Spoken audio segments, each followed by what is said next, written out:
მოგესალმებით მეგობრებო, ეთერშია ანარეკლები, რადიო თავისუფლების და აჭარის ტელევიზიის ერთობლივი პროგრამა. რატომ ეშინიათ წიგნების, ასე ქვია დღევანდელ ჩვენს გადაცემას. გავიხსენეთ სტალინის ცნობილი გამოთქმა. მწერლები სულის ინჟინრები არიან. და თუ მწერლები სულის ინჟინრები არიან და თუ სტალინი გულწრფელად ფიქრობდა, რომ ეს მართლაც ასეა და ეტყობა მაინც გულწრფელად ფიქრობდა და ეს გამოთქმაც, ეს მოსაზრება იმდენად ძლიერი აღმოჩნდა, რომ თაობიდან თაობას გადაეცემოდა და დღესაც ბევრი თვლის, რომ მწერლები სულის ინჟინრები არიან, მაშინ რატომ წვავენ წიგნებს?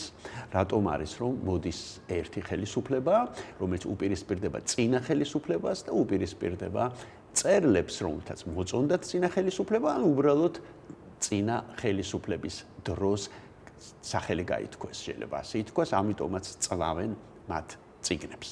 ამ კითხვით მივმართეთ ვასო გულეურს, საბავშვო მწერალს. სწორედ ბატონი ვასო იქნება დღევანდელი ჩვენი გადაცემის სტუმარი და ამ კითხვაზე გარკვეული თვალსაზრისით პასუხი იქნება დღევანდელი ჩვენი გადაცემის ფინალი. დიდი ფრანგი რეჟისორის ფრანსუა ტრუფოს ფილმი ფარენგეიტი 451, რომლითაც დასრულდება დღევანდელი ანარეკლები. Отпускаете грехи твои прежде во веки веков. Не читал ли книг подпольного издания? Чего? Запрещенных книг не читал.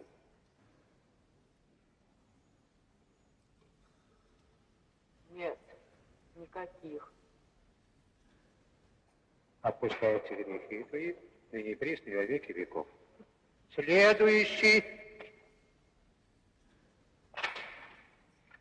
Читал. Чего? Читал книги. Битвы русских с кабардинцами. Пошел. Следующий. Прекрасная магометанка. Пошел. Пошел. Следующий. Японча-татарский наездник. Пошел. Пошел. Следующий. ერთი ცნობილი ფრაზა მინდა გავიხსენო, მწერალი სულის ინჟინერი არისო, მეგონა რომ სტალინის გამოთქმა იყო, აღმოჩნდა რომ იური ოლეშას ეკუთვნის და პრინციპში ოლეშა შეიძლება ითქვას, რომ შეეწირა ამ საბჭოთა რეჟიმს და რამდენადაც უცნაური არ უნდა იყოს, სტალინს მოეწონა ეს ფრაზა და გამოიყენა. შეიძლება ითქვას, რომ შეეწირა ამ ფრაზას, რომ მწერალი არის სულის ინჟინერი. რატომ გამახსენდა ზვიად რატიანის ამბებთან დაკავშირებით გამახსენდა, როცა დისკუსია დაიწყო იმაზე, რომ ადამიანები ამბობდნენ და ჩემი აზრით მართებული იყო ეს შენიშვნაც, რომ რატომ უცხადებთ სოლიდარობას მხოლოდ და მხოლოდ მწერალს, ანუ მწერლებს მიმართავდნენ, რომ მაინც და მაინც თქვენი კოლეგა უნდა ცემონ, რომ აღელდეთ და გამოხვიდეთ ქუჩაში და სოლიდარობა გამოხატოთ. პრინციპში რა თქმა უნდა მართალია ეს. მაგრამ გვავიწყდება, რომ მწერალი სულის ინჟინერად ითვლება ამ ქვეყანაში. ითვლებოდა ამ ქვეყანაში. და ითვლება შეიძლება კიდევ ამ ქვეყანაში, არ ვიცი. რა თქმა უნდა, ეს სულის ინჟინერი ბჭყალებში, იმიტომ რომ რამდენადაც და რაღაც გარკვეული ფარისევლობაც არის ამაში, ხო? არ ვიცი, მეთანხმებით თუ არა, რომ სულის ინჟინერს უწოდებ. მწერალს, რომელთა ამ მწერლების უმრავლესობა ან რეჟიმს შეეწირა, ან შიმშილით მოკვდა ფაქტიურად, შიმშილობდა, ცემდნენ, აი, ნახეთ ეს მაგალითიც უკვე, როცა ცემდნენ, ასე რომ თუ, ესე იგი, პროპაგანდა ამბობს, რომ მწერალი არის სულის ინჟინერი და ლამის მთავარია, მაშინ ბუნებრივიც არის, რომ ეს მითი არის დამკვიდრებული, გავრცელებულია, რომ მწერალი, პოეტი არ უნდა ცემო, ანუ ის უფრო მეტია ვიდრე ზოგადად საზოგადოება. უფრო მეტია ამ საზოგადოებაში. თქვენი დამოკიდებულება როგორია საერთოდ ამ გამოთქმის მიმართ? როგორც მწერალს გეუბნებით. აი ბავშვებს უკითხავთ, ბავშვებს ასწავლით, შეაყვარეთ წიგნი, ხო? ეს იმას ნიშნავს, რომ მაინც გარკვეული თვალსაზრისით გინდათ, რომ ამ ბავშვებმა განსაკუთრებული პატივი სცენ, არა მარტო წიგნს, არამედ იმ ადამიანს, ვინც ამ წიგნს წერს. ამ თვალთ ასე არ არის ალბათ, იმიტომ რომ თქვა ჩემი მიზანი არის ბავშვებმა შეიყვარონ წიგნი, შეიყვარონ კითხვა, უყვარდეთ კითხვა. რაც შეეხება მწერლის ადმი დამოკიდებულებას. აი ავტორიტეტი არ უნდა იყოს, ხო, მწერალი? მე არ ვთვლი რომ რაღაც განსაკუთრებული ავტორიტეტი უნდა იყოს. მწერალი თქვა ისე როგორც ნებისმიერ ადამიანი, თქვა შეიძლება მისი პიროვნული ღირსებები, თქვა თვისებებით იყოს ვიღაცისთვის თქვა ან დადებითი ადამიანი, ან თავის უარყოფითი ყოველას აქვს. ეს აი რომ გაგამახსენდა ახლა რომ ბავშვების უმეტესობას ასეთ დამოკიდებულებას განმარტება აქვს მწერლის მიმართ, რომ ხშირად ქონია სკოლებში, როდესაც სკოლებშიც მაქვს ხოლმე შეხვედრები და როცა მივისულარ, ბავშვები გაკვირვებით ხვდებიან, ცოცხალი მწერალი, ანუ ბავშვების დიდ ნაწილს, აი უკვე დიდი ხანია მაქვს ეს შეხვედრები, გონიათ რომ მწერალი გარდაცვლილი უნდა იყოს, ან მინიმუმ ძალიან მოხუცი მაინც, იმიტომ რომ ასეც უთქვიათ ერთხელ მითხრა ბავშვმა, რომ იცით, მე უფრო ხანდაზმული წარმომედგენია. ალბათ ეს სწორედ აი იმ საბჭოთა პერიოდიდან მოდის, როცა ბავშვებისთვის მწერალი იყო საკლასო ოთახში, კედელზე ჩამოკიდული პორტრეტები და მწერლის მიმართ აი ეს დამოკიდებულება, რას თქვენ თქვით, რომ მწერალი სულის ინჟინერი, მწერალი განსაკუთრებული ავტორიტეტი, ამ დროს ვიცით მწერლები, რომლებიც ჩვეულებრივი ადამიანური ცხოვრებით ცხოვრობენ, ჩვეულებრივი მოკვდავები არიან, თვალში დადიან. Третье задание 8 классу Б. Связаться с заслуженным деятелем искусств РСФСР Вольным, пригласить его в наш музей-клуб, попросить рассказать его о встрече с Владимиром Владимировичем Маяковским, а также работе над пьесой «Мистерия Буф». Пожалуйста. Владимир Маяковский, Олег Петрович Смола. Миронович сказал, что очень хорошо, если я пойду к этому человеку и возьму у него автограф. Я поехал к Олегу Петровичу, правда, немножко опоздал, еще волновался, что у него же, наверное, время рассчитано. Ну, в принципе, у нас очень все хорошо получилось. Вот здесь автограф Олег Петрович Смола. Маяковцам, школа Маяковского с пожеланиями маяковской дерзости, душевной широты и мощи во всех жизненно важных начинаниях. Автограф. ზოგადად რეჟიმი ქმნის ასეთ დამოკიდებულებას. რეჟიმს თქვათ მწერალი ან სჭირდება და იყენებს მას თავისი თქვათ იდეოლოგიის გასავრცელებლად, თავისი ძალაუფლების გასამტკიცებლად, ან თუ კი მწერალი მას ეწინააღმდეგება, ასეთი შემთხვევებიც ხომ ვიცით, როცა საბჭოთა პერიოდი და არა მარტო თქვათ საბჭოთა კავშირში, მსოფლიოში თქვათ ყოფილა ასეთი შემთხვევები, როცა მწერლებს გრძალავდნენ, მწერლების კონკრეტულ წიგნებს, კონკრეტულ მწერლებს გრძალავდნენ ხოლმე. ანუ რეჟიმი ქმნის აი მწერლისგან ასეთ ხალხს. რაც უნდა?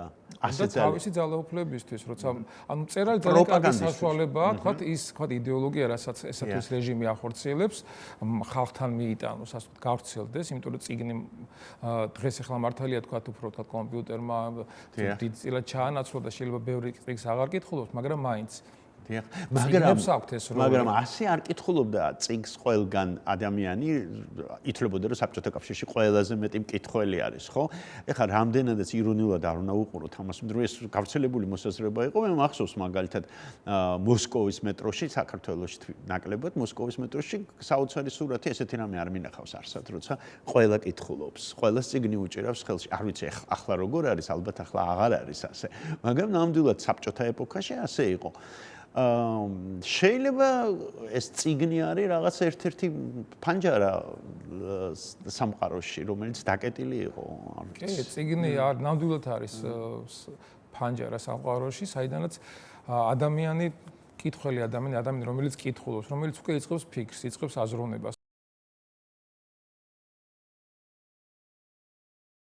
ნებისმიერ რეჟიმს თქვათ ერჩივნა თქვათ ადამიანები ყოფილიყვნენ ეს ერთნაირები ყველაფრით დამოკიდებულები თქვათ ის იდეები რაც თქვათ ქონდა რეჟიმს ამათ მიიღოთ ისე როგორც საკუთარი და არ გასჩვენოთ არავითარი თქვათ რაღაც კრიტიკული აზრი შეკითხვები თქვათ რატომ არის ესე Как говорится в русской пословице, и в хорошем стаде заводится паршивая овца.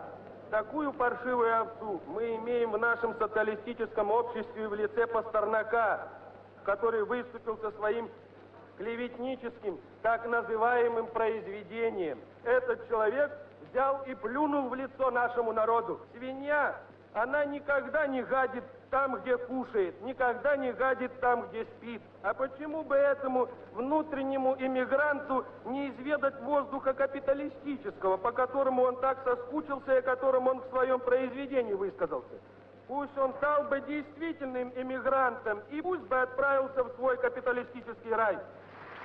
როგორი მწერლები იყო თქვა პატივში დავშვით იგივე საბჭოთა პერიოდის დროს ხო სწორედ ახალხან წავიგით რაღაც ციტატა იყო გამოქვეყნებული კომუნისტიდან Facebook-ზე იყო გამოქვეყნებული რომ გალაქტიონის მიმართ ესე იგი დამოკიდებულება რომ რა შემოიტანა ბრითია ეს პოეტი კარგი რას წერს რაღაც უაზრო ლექსებს წერს და რითი არ არის აი ვიღაც ეწერ არ მახსოვს ახლა ის ცხადია ჩაკარგული ის აი ამ პოეტის ლექსი რითი არ არის კარგი და იქ რაღაცა ციტატა იყო მოყვანილი ცემენტის ქარხნის მილებზე რომელიც ესე ამაყად არიან აღმართულები ანუ მაშინ ასე შევხედოთ ეს 30 წლებია. კი. ანუ როგორი მწერალი არის სულის ინჟინერი და როგორი პირიქით მიუღებელი, ხო? Поздравить Союз писателей с 50-летием пришли представители всех отрядов советской творческой интеллигенции. Это и их праздник. Ведь, по примеру Писательского союза, были затем организованы все другие творческие союзы.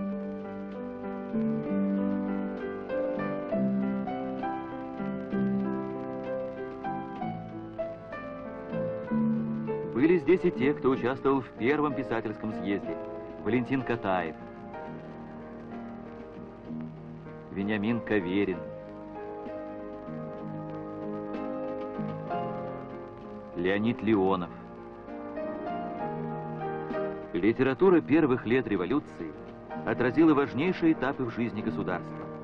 Она рассказала и о самой революции, и о гражданской войне, и о жгучей для нее современности эпохи индустриализации и коллективизации. აქედან გამომდინარე ავტორიტეტი მაინც ჰქონდათ და 80-იან წლების ბოლოს საერთოდ ლიტერატურული საქართველო იყო გაზეთი, რომელიც ქმნიდა განწყობას ქვეყანაში, ქმნიდა პოლიტიკას ქმნიდა და რა ვიცი ის ადამიანები მაგალითად ვინც ქართულ-აფხაზური კონფლიქტს სწავლობენ ამდენი ხანი ძალიან ხშირად ახსენებენ ამ გაზეთს ოსეთში კონფლიქტი რო დაიწყო მაშინაც იხსენებენ აქ დაბეჭდილ სტატიებს და ბევრისგან გამიგია და ვეთანხმები კიდეც რომ აბატონო თქვენი მწერლები, თქვენი სულის ინჟინრები ფაქტურად ხელს უწყობდნენ სისხლის ღრუას საქართველოში. Ну, ფაქტობრივად ეს გაზეთი ამ პერიოდში სახელიდან გამომდინარე აბსოლუტურად მეგონი ასთენილი იყო ეს ნაკლებად იყო ლიტერატურა იქ და იყო აი სწორედ ასეთი პოლიტიკა. დიახ. და უიყენებდნენ მე შემდგომში, მაგრამ როდესაც ქვეყანაში ასეთი მნიშვნელოვანი ასე ვთქვათ ცვლილებები ხდება, ძალიან ბევრი წიგნი შეეწირა კიდეც ამ პროცესს. სხვა შორის მინდა დავიწყო საბჭოთა კავშირის შემდგომი პერიოდით, როდესაც საბჭოთა კავშირი ინგრევა, საქართველოში ნაკლებად იგრძნობოდა ეს, მაგრამ რუსეთში ძალიან იგრძნობოდა, რომ დაიწყეს იმ მწერლების რუსულად სტატიაც კი იყო აბსტრელ კლასიკი, იმ მწერლების ასე ვთქვათ დახვრეტა, რომლებიც საბჭოთა რეჟიმთან რაღაცნაირად ურთიერთობდნენ. ანუ ეს პოსტსაბჭოთა პერიოდში, ну მაგალითად მაიაკოვსკის ძალიან ბევრმა გამოუქექა, ასე ვთქვათ, პროსაბჭოთა და პრობოლშევიკური, ასე ვთქვათ, ლექსები და მისი პოემა ლენინზე. და ამბობდნენ, რომ აი როგორ შეიძლება მაიაკოვსკის ვილაპარაკოთ როგორც კარგ პოეტზე, მას დაწერილი აქვს პოემა ლენინზე. Лиля Брик говорит Маяковскому: сотрудничество с ВЧК – почетное дело.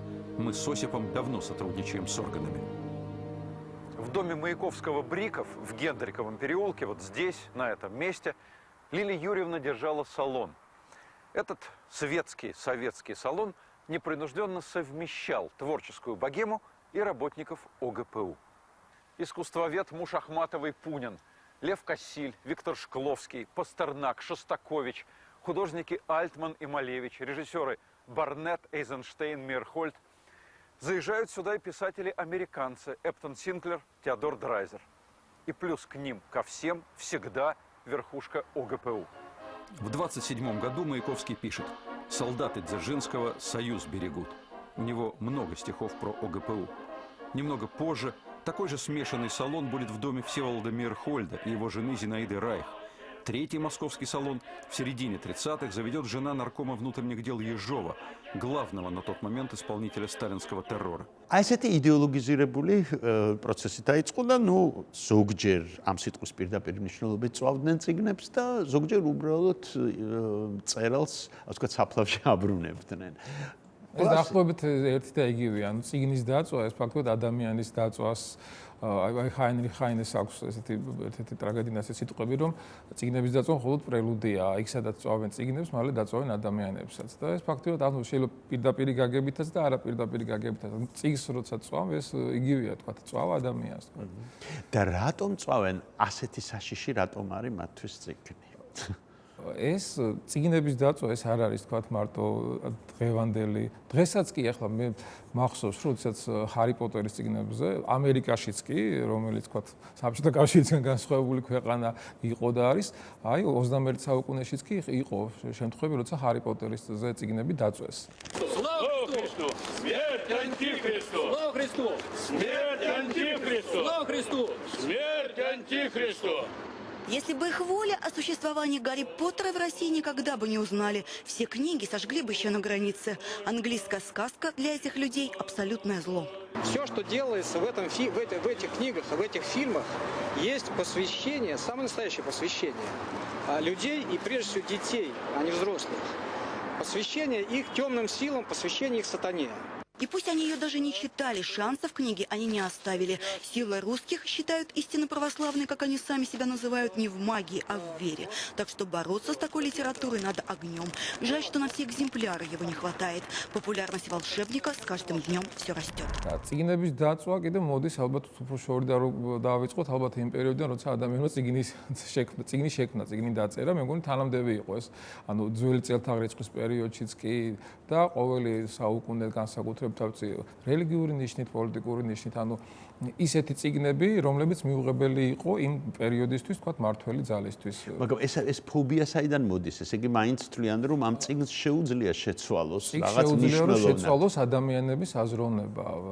წიგნს შეუძლია კი, მე თვლით რომ შეუძლია, კი. ან შეუძლია სილამაზე იხსნის სამყაროს. შეუძლია. კი, შეუძლია. ცხადია, ახლა წიგნის კითხვასაც გააჩნია, ანუ არის შეიძლება ბევრი ადამიანი, რომელიც წიგნს კითხულობს უბრალოდ, მაგრამ რას იღებს იქიდან. წიგნის მთავარი დანიშნულება არ ვიცი, ეს ჩემი აზრია, ეს არის, რომ ადამიანი მიაჩვენოს აზროვნებას. ადამიანმა მეტი კითხვა დაუსვას საკუთარ თავს და კითხვები დასვას საერთოდ და როგორც ცნობილია, თქვათ, კითხვების დასმა არ უყვართ. მათ, ვინც თქვათ, ძალაუფლებას იღებს ხოლმე ხელში, მათ ურჩევნიათ მხოლოდ თვითონ გასცენ, ვთქვათ, მითითებები. ან ისეთი წიგნები გაავრცელონ, რომლებიც კითხვას არ სვამენ. რომლებიც კითხვას კი, რომლებიც მისაღებია უკვე მათთვისაც და რომელიც ადამიანებს აგზნობინებს, რომ ეს ყველაფერი კარგად არის, ყველაფერი ისეა, როგორც უნდა იყოს, რომ ჩემი აზრი საერთოდ არაფერში არ არის საჭირო, არავის არ ჭირდება ჩემი აზრი და არც არის საჭირო. Многое испытал человек в борьбе за правду и справедливость. Многое испытали и его друзья-книги. Их уничтожала инквизиция. Жгли фашисты в Германии.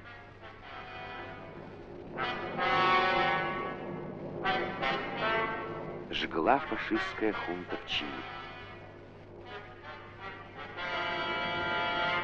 Но сквозь запреты и пламя костров, сквозь суды и тюремные стены, всегда и во все времена слова правды находили дорогу к людям. В Советском Союзе труды Ленина изданы общим тиражом 500 миллионов экземпляров. 63 страны мира на 125 языках издают сегодня произведения Ленина. Это данные ЮНЕСКО. Участники выставки возлагают венок к мавзолею вождя. დღესაც არის აი საქართველოში რომ დავაკვირდეთ ქართული ხალხის მოთხოვნილებაში ყოველთვის არის სურვილი რომ ვიღაცა ერთი წვეთდეს ყველა პრობლემას, ხო? აი ეს არ არის ახალი. ვიღაცა მოვიდეს, რომელიც გვიხსნის, რომელიც გააკეთებს ყველაფერს ჩვენს მაგივრად. ისე რომ ბიძინა ივანიშვილი აქ არაფერი შუაში არ არის და საერთოდ ამ კაცზე ამ ბიძინა ივანიშვილზე უნდა დაანებონ ბევრი ლაპარაკს თავი, იმიტომ რომ კაცმა რომელმაც უსისხლოდ მოგაგებინა, კაცმა რომელმაც თითქმის საქართველოს გადაარჩინა და ილია ჭავჭავაძის შემდეგ ესეთი ინტელექტუალი აღარ ყოლია. დაანებონ უნდა ამ კაცს თავი რა.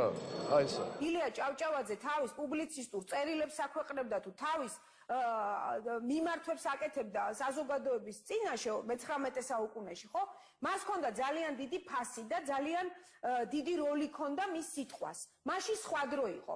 მაშინ სხვა მოცემულობა იყო და სხვა საჭიროებები. არის 21 საუკუნეა, სხვა საჭიროებებია.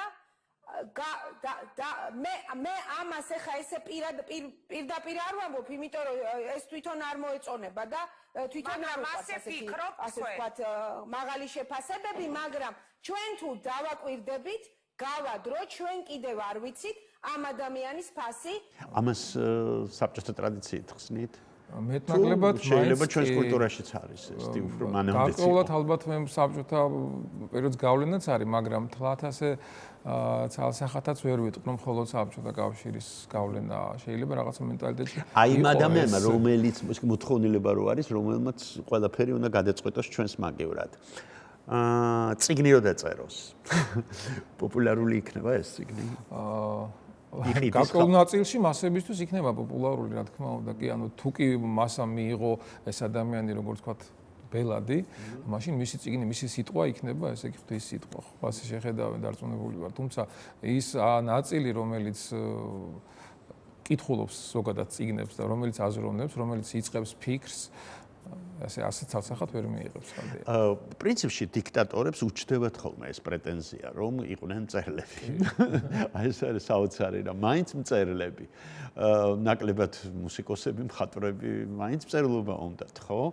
და რა ვიცი, თქვენ არ გიხსოვებათ, მაგრამ ბრეჟნევიც კი საბოლოო ჯამში მწერლის როლში მოგვევლინა. ამერიდან მცირე სკოლებში და უმაღლეს სასწავლებლებში ერთად კითხულობდნენ და არჩევდნენ, ну აღარაფერს ლაპარაკობ მედიაზე, ხო?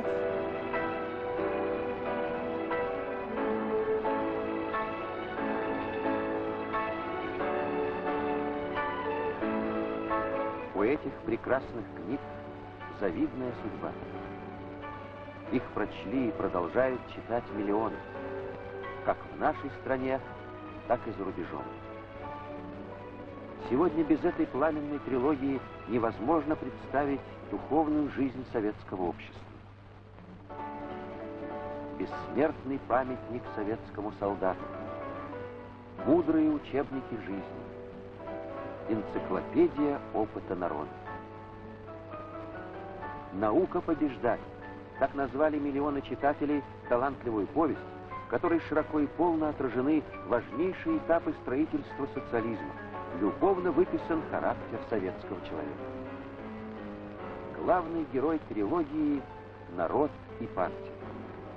А дело партии и народа — это дело и всей жизни Леонида Ильича Брежнева, великого сына своего народа, неустанного борца за мир, стойкого продолжателя бессмертного дела Ленина. ყველა დიქტატორს აქვს ეს დიქტატორსაც არა, მაგრამ ლიდერს შეიძლება. ალბათ სწორედ იმის გამო, რომ აი სიტყვის ძალა არის მაინც განსხვავებული, ანუ წიგნიდან და ესე იგი რაღაც სხვანაირად ეს ავტორიტეტი მაინც არის, ხო, ეს მწერალი. ხო და ამას ვამბობ, რადგან არის ეს ავტორიტეტი, ხო, ალბათ, მაგრამ მიუხედავად იმისა, რომ შეიძლება ეს წიგნი არავინ წაეკითხოს, მაგრამ ნუ გავრცელდება. სახელწოდება იციან და იციან, რომ მან დაწერა, ეს უკვე საკმარისია. და მას რატო აქ ეს უნება? ალბათ იმიტომ, რომ მასაც სურს იყოს სულის ინჟინერი. ალბათ. და შემდეგ ახალი მთავრობა, ახალი ხელისუფლება, რომელიც იტყვის, რომ ეს რა იდიოტობა არის და ის დაიწვება. ხო, სტალინს ჰქონდა ეს ვნება, ენათ მეცნიერიც იყო, ისტორიკოსიც იყო, რა ვიცი, ყველაფერი მწერალიც იყო, ყველაფერი ერთად იყო და როგორც ჩანს, ეს ვნება კიდევ არსებობს და კიდევ ცოცხლობს. Пушкин первый почувствовал, что литература — национальное дело первостепенной важности, говорил Алексей Максимович Горький.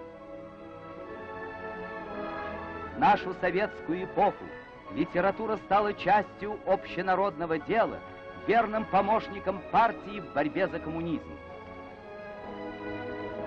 Наследница традиций Пушкина, наша советская литература — голос народа, идущего впереди всего человечества. Русские книги.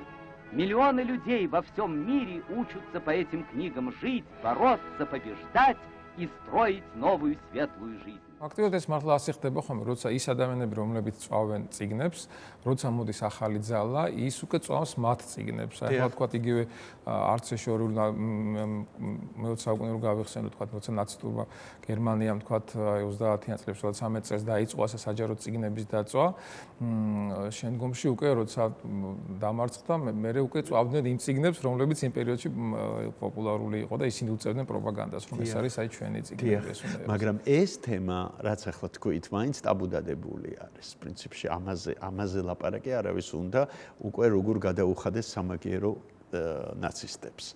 იმიტომ რომ ეს უკვე რაღაც განსაკუთრებული პოლიტკორექტული და ფაქის თემად ითვლება, თუმცა არიან ადამიანები, მე მახსოვს იშტვან საბობ გადაიღო ფილმი სწორედ იმაზე, თუ როგორ ხდებოდა დირიჟორ ვანგერზე, როგორ ხდებოდა შემდეგ ამ ადამიანებთან ბრძოლა, როცა ამერიკელები შემოვიდნენ უკვე გერმანიაში, იმ ადამიანებთან, რომლებიც ნაცისტებთან თანამშრომლობდნენ. ნუ აქ გამოდის, რომ ისტორია არის ძალიან სასტიკი, ხო? ძალიან სასტიკი არის და მწერალი ერთ-ერთი არის, ვინც შეეწირა ამ პროცესს, მისი წიგნი შეეწირა. How was I to understand? How was I to know what they were capable of?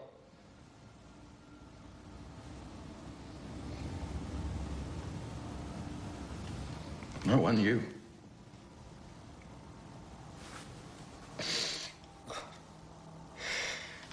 I don't want to stay in this country.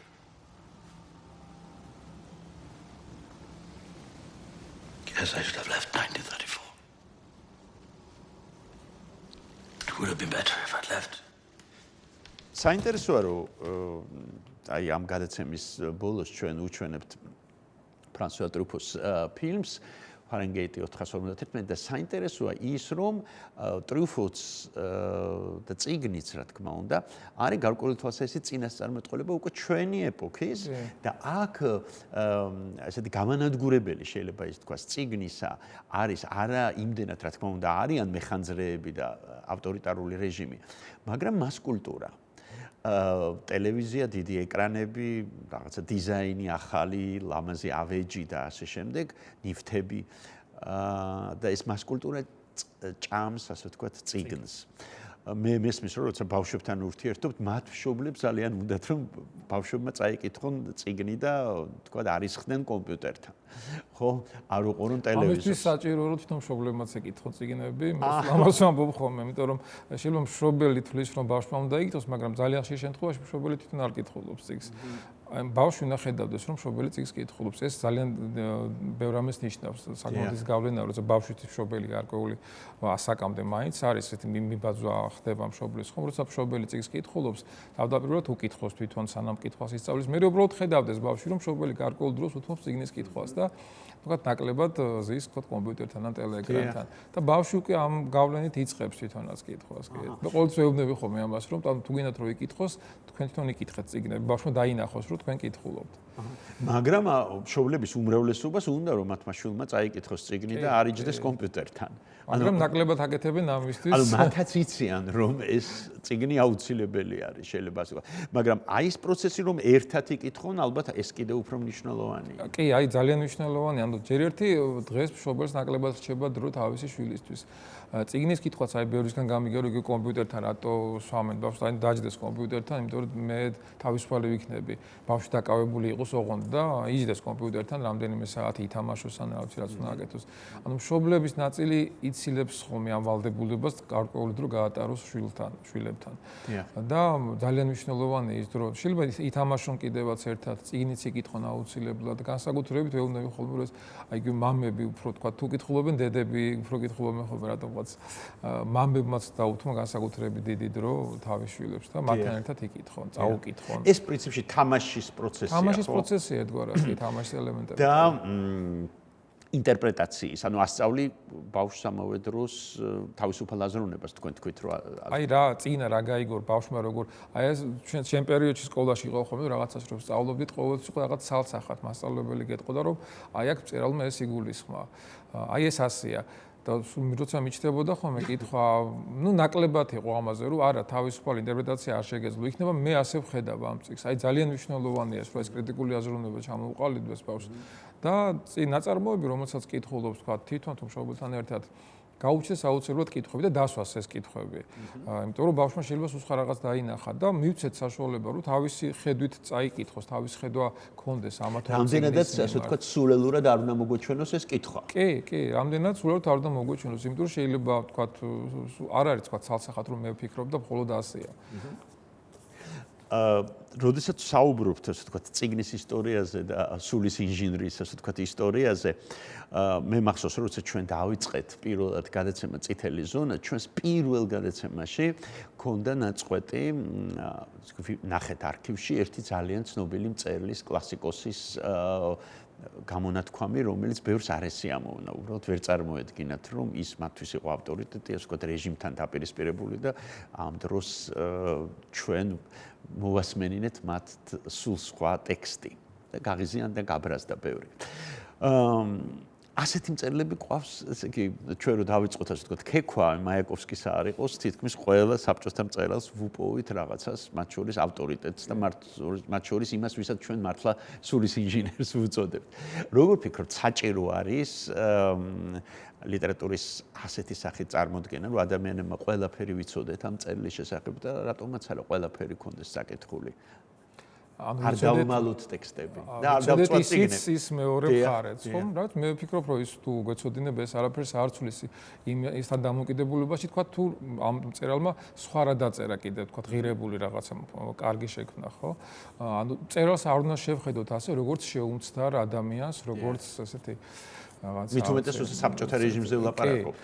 ჩვეულებრივი ადამიანები არიან, მწერლები, ჩვეულებრივი თავიანთი ცოდვებით, სუსტი მხარეებით, ძლიერი მხარეებით და არ შეიძლება ვიღაცას თუ არ აინტერესებს, არ არის რა თქმა უნდა, ნუ ეცოდინება და უბრალოდ წიგნი წაიგითხოს, მაგრამ ის თქვათ რაც აქ ლაპარაკი არ არის თქვათ პირადზე, რა თქმა უნდა, აქ ლაპარაკი იმაზე თქვათ ის რეჟიმთან მიმართებაში და ასეთ ფაქტებზე, ხო?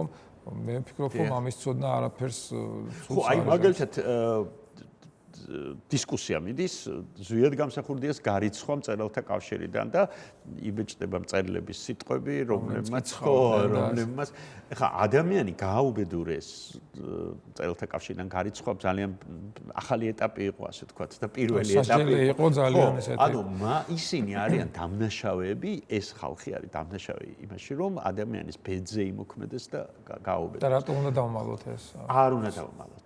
მაგრამ ამავე დროს ეს არ ნიშნავს იმას, რომ მათი წიგნები არა, რა თქმა უნდა, არა, ცალსახად არა. გარიცხვას ხელი მოაწერა ძალიან საყვარელმა, ძალიან დიდმა და ძალიან კარგმა პოეტმა ანა კალანდაძემაც, რომელიც მე ამას ძალიან განიცდიდა და თავის მოგონებებში აქვს ასეთი რამ, რომ წლების მერეო, როდესაც უკვე ზუსტად გამსახურდია გადასახლებიდან იყო ჩამოსული, შევხვდი ქუჩაშიო და რომ დავინახეო, საწავსულიყავი აღარ ვიცოდიო და რა მეთქვაო და თვითონ მოვიდაო, გადამეხვია და მითხრაო, რომ ქალბატონო ანა, ისინი რკინასაც კი გასტეხდნენ და თქვენ ჩემთვის ისევ ის ქალბატონი ანა ხართო. რა თქმა უნდა, თქვენც გექნებოდათ მოლოდინი იმისა, რომ ისეთივენაირად რომ მოქცეულიყავით, გავიდოდა წლები და ასევე გეტყოდათ თქვენც, რომ თქვენ ჩემთვის ისევ ის ჯანსუღი ხართო, მაგრამ თქვენ ეს მაინც არ გააკეთეთ. არაფრით ეს არ გააკეთეთ და როგორ მოახერხეთ? ეს საკმაოდ დიდი რისკი იყო. ანასთან დაკავშირებით მინდა გითხრათ, იმ კაცს არ დავასახელებ, ვინც მოაწერინა ხელი. მისი მეგობარი პოეტი გახდათ. ხო, არსებობენ ასეთი მწარე მეგობრებიც. ანა კალანდაძე მაგისი გამკეთებელი არის. ხშირად დავამბობ ხოლმე, რომ დოსტოევსკი მაგალითად, აი როგორ იყო კარგი მწერალი, ანტისემიტი იყო და ასე ვთქვათ, ამოუქეკავენ რაღაც წინადადებას დოსტოევსკის და მომენ აი გეუბნები, აი ფაქტი, რომ ის იყო ანტისემიტი და შენ კიდე გიყვარს ანტისემიტი მწერალი, ხო? ანუ დანარჩენი, აი როგორც თქვენ თქვით, რომ იმან ყველაფერმა გადაწონა ეს მისი გამონათქვამი შეიძლება ოდესღაც დაწერილი. ხო? ეს ნაკლებად ავიწყდებათ ხო? ნაკლებად ახსოვთ ხო? ეს ალბათ იმის ბრალი, რომ ხშირად შემთხვევაში მწერალს აიგივებენ თავად ნაწარმოებთან, აიგივებენ ის რაც წიგნში წერია, ამას აიგივებენ მწერლის პირად ცხოვრებასთან ძალიან ხშირად. სკოლის ამბავია, ხო, ჩვენ სკოლაში ასე ასწავლიან. არ ვიცი, ეხლა კიდევ ასწავლიან თუ არა, მაგრამ ასე ასწავლიდნენ ნამდვილად, ხო? შესაბამისად, უკვე მწერალი გაიგივებული იყო და თუ კი მწერალი არ ვარგა, უკვე პიროვნულად რაღაცა ესეთ ნაკლი აღმოუჩინეს, არ ვარგა მისი წიგნები, ის რაც თქვა მანამდე შეიძლება ძალიან ესეთი იყო პოპულარული და მოსწონდაყოლას, უცებ აღარ გვინდა დავწვათ ეს წიგნები, გადავყაროთ, აღარ წავიკიდე. Среди немногих, осмелившихся вступиться за Мандельштама, был и Пастернак. Он бросился к Бухарину. Бухарину удалось выхлопотать мягчайший приговор – высылку. Для Мандельштама это была отсрочка гибели на 4 года. Кому ссылки, кому съезды, кому плен лагерей, а кому пышные встречи.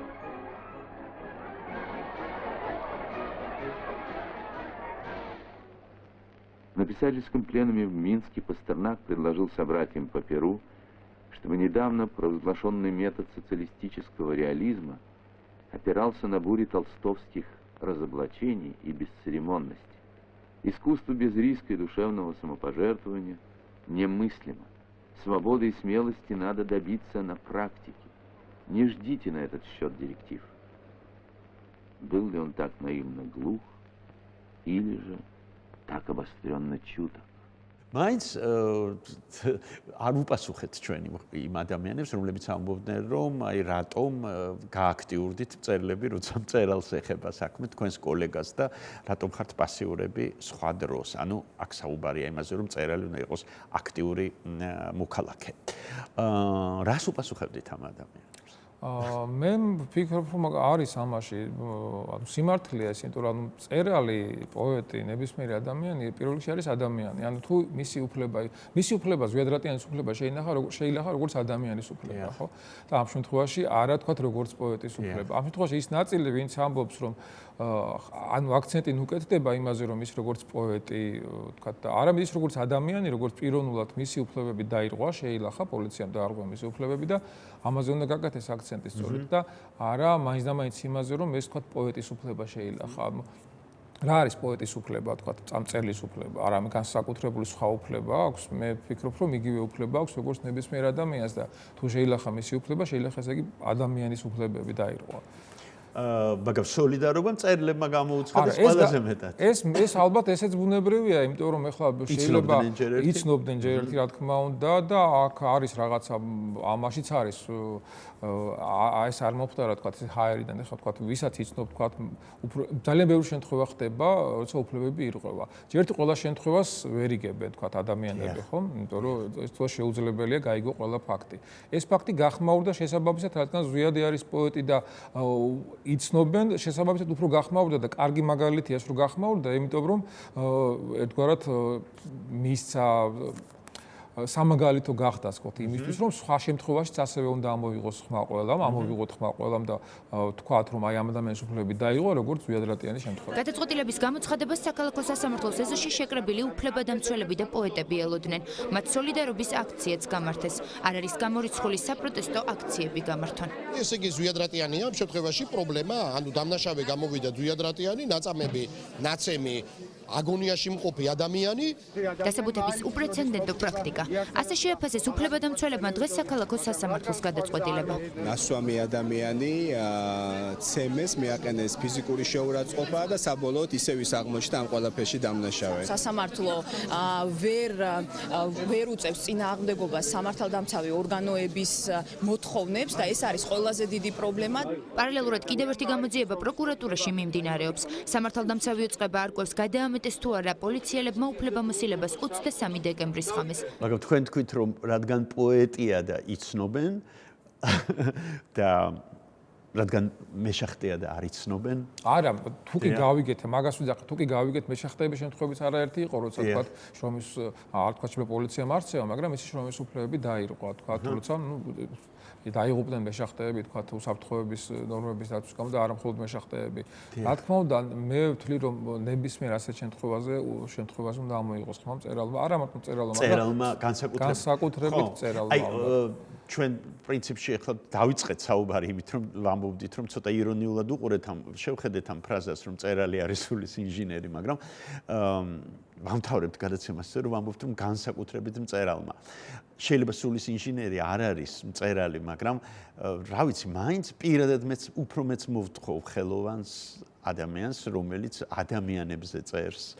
და რომლის ცხოვრება ეს არის ხვისი ბედის სხვა ადამიანის ცხოვრებაზე წერა, აღწერა და ასე შემდეგ და ვიდრე, ну, არ ვიცი, სხვა პროფესიის. სწორედ ამიტომ, რომ არა სხვა სულის ინჟინრობის გამო, არამედ იმით, რომ მწერლის იარაღი რა არის? სიტყვა, ხო? ანუ წერს და აი ამ სიტყვით გამოხატავს დამკვიდრებულებას. ნუ მწერალი თავისუფალი უნდა იყოს და აი ეს თავისუფლებაც უნდა იყოს ყველასთვის, ასე ვთქვათ, საჩვენებელი, რომ ადამიანები იყვნენ თავისუფალი, იყვნენ მოაზროვნეები, დასვანშე კითხვები, იყვნენ კრიტიკულები, თქვათ, ხელისუფლების მიმართ, ძალოვანების მიმართ, არა აქვს მნიშვნელობა, ვისაც უპყრია, თქვათ, ძალაუფლება გარკვეულ მომენტში. სწორედ ამის გამო და არა იმის გამო, რომ რაღაც სულის ინჟინერი. მაგრამ სწორედ ამის გამო მოხდა ის, რომ როდესაც მწერლები შეიკრიბნენ და არ ვიცი, იყავით თუ არა თქვენ იქ და საუბრობდნენ კულტურის მინისტრთან მივიდნენ, არ იყავით და საუბრობდნენ იმაზე თუ როგორ წარადგინონ ქართული წიგნი ფრანკფურტის ბაზრობაზე, იქ მოვიდა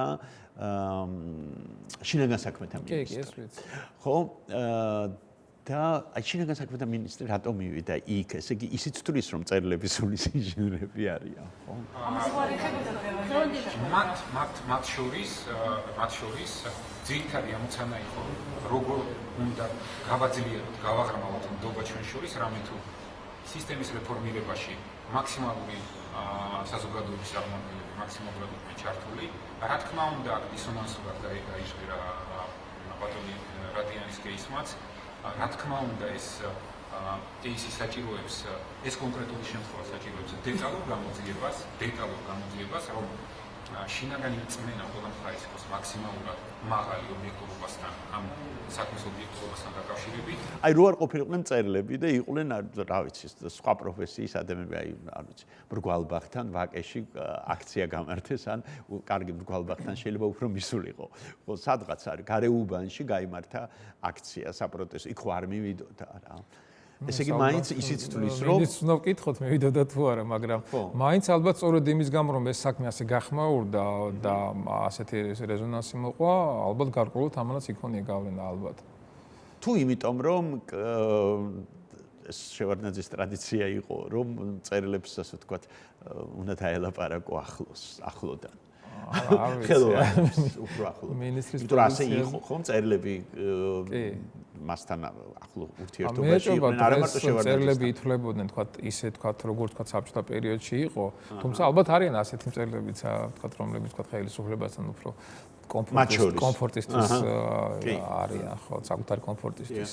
თუმცა ამ შემთხვევაში უბრალოდ აი ეს რა თქმა უნდა მწერლების ბრალი არ იყო, მაგრამ მიზანსცენა განმეორდა შეიძლება ასე ითქვას. ხო გესმით რასაც ვამბობ, მიზანსცენა განმეორდა და რა ვიცი, მე არ ვიცი მეთანხმებით თუ არა, მაგრამ სულ გონია ხოლმე რომ ამ ესე ხელისუფლებას ყოველთვის უნდა გაემიჯნოს მწერალი იმის გამო, რომ ეს ტრავმა არსებობს, ესე იგი ჩვენს კულტურაში, იმიტომ რომ არსებობს საშიშროება, რომ ის შეიძლება გამოიყენო. მგონი ზოგადადაც საერთოდ უნდა გაემიჯნოს მწერალი ნებისმიერ ხელისუფლებას. აი ხა წეგან ვახსენეთ ეს ნაცისტური გერმანიის პერიოდის წიგნების დაწვის და აი ესეთი შემთხვევა მოხდა, როცა ეს წიგნები დაწვეს, არ დაწვეს ერთ-ერთი თქვა გერმანელი ავტორის წიგნი, ოსკარ მარია გრაფის წიგნები არ დაწვეს და მწერალმა აღშფოთებულმა იმით რომ ეს წიგნები არ დაწვეს, დაწერა წერილი, ღია წერილით მიმართა, ხა მაშინ საკმაოდ სარისკო იყო, შემდეგ ის თქვა წავიდა გერმანიიდან თქვა ემიგრაციაში, დაწერა წერილი რომ დამწვით. და ამასეთ რამეს წერდა სწორედ რომ თქვენ რატომ არ ჩათვალეთ ჩემი წიგნები დაწვის ღირსად, განამ მე ყოველთვის სიმართლეს არ წერდი, ესე იგი თქვენ შეურაცხმო მომაყენეთ მე რომ თუ კი წვავთ სხვა წიგნებს, უნდა დაწვათ ჩემი წიგნებით და ამიტომ მოვითხოვ რომ დაწვათ ჩემი წიგნებით.